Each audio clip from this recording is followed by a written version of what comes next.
চীন বিশ্বের সবচেয়ে জনবহুল দেশ, যেখানে ইতিহাস, সংস্কৃতি আর প্রযুক্তির মহাকাব্য চলছে। কিন্তু আজ আমরা চীনের আরেকটি যুদ্ধের গল্প বলবো। যুদ্ধ যা অস্ত্র বা রকেট নিয়ে নয়, যুদ্ধ যা হচ্ছে বালু, মরুভূমি আর জীবনের জন্য। মরুভূমি, যে মরুভূমি হাজার হাজার বর্গকিলোমিটার জুড়ে চীনকে আলিঙ্গন করেছে, এখন সেই মরুভূমিকে সবুজে রূপান্তর করার এক মহাকাব্যের সূচনা। কিন্তু এই যুদ্ধ সহজ নয়। মরুভূমির আগ্রাসন এতটাই শক্তিশালী যে চীনের বড় বড় বিজ্ঞানী এবং কৃষিবিদরাও মাথা ঘামাচ্ছেন। 2016 থেকে 2020 সাল পর্যন্ত চীন 21.7 মিলিয়ন একর মরুভূমি রূপান্তর করেছে সবুজ ভূমিতে।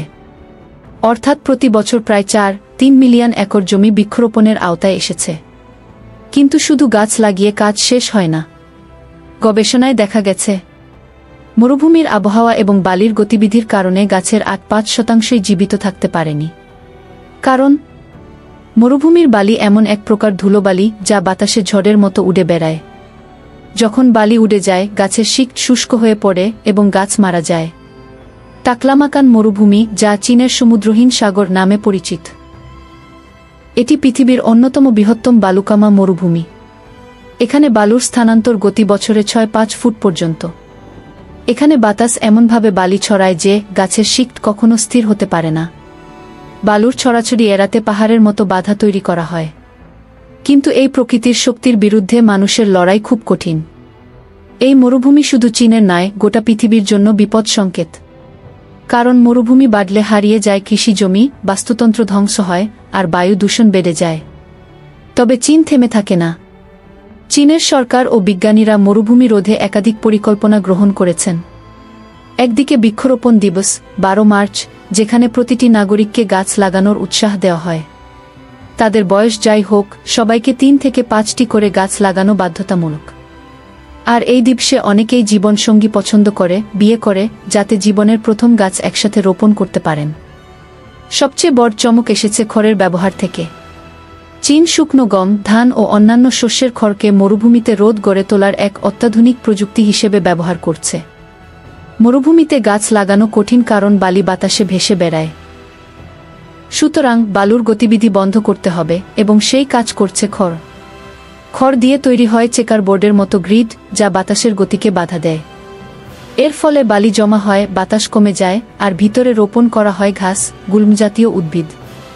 খড় ধীরে ধীরে পচে গিয়ে মাটির জন্য প্রাকৃতিক সার হিসেবে কাজ করে। এর ফলে মাটির জৈব উপাদান বেড়ে যায়। একই সঙ্গে গাছের শিকড় মজবুত হয়। গাছ টিকে থাকে, ধীরে ধীরে মরুভূমি দূর হয়।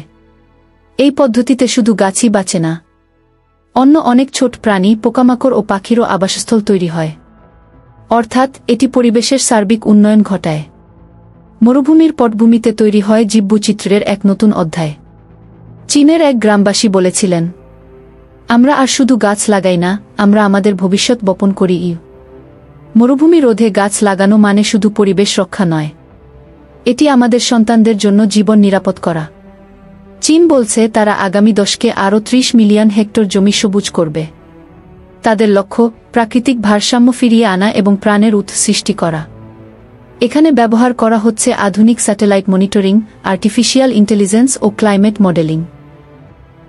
মরুভূমির বিরুদ্ধে লড়াই সহজ নয়, তবে চীন দেখিয়েছে, যেখানে সংকল্প সেখানে পথ। একটি ছোট খড়ের টুকরো হতে পারে নতুন জীবনের সূচনা।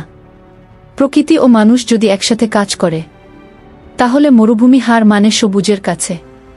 আপনি কোথায় থাকুন না কেন, আমাদের সবার দায়িত্ব এই পৃথিবীকে বাঁচানো।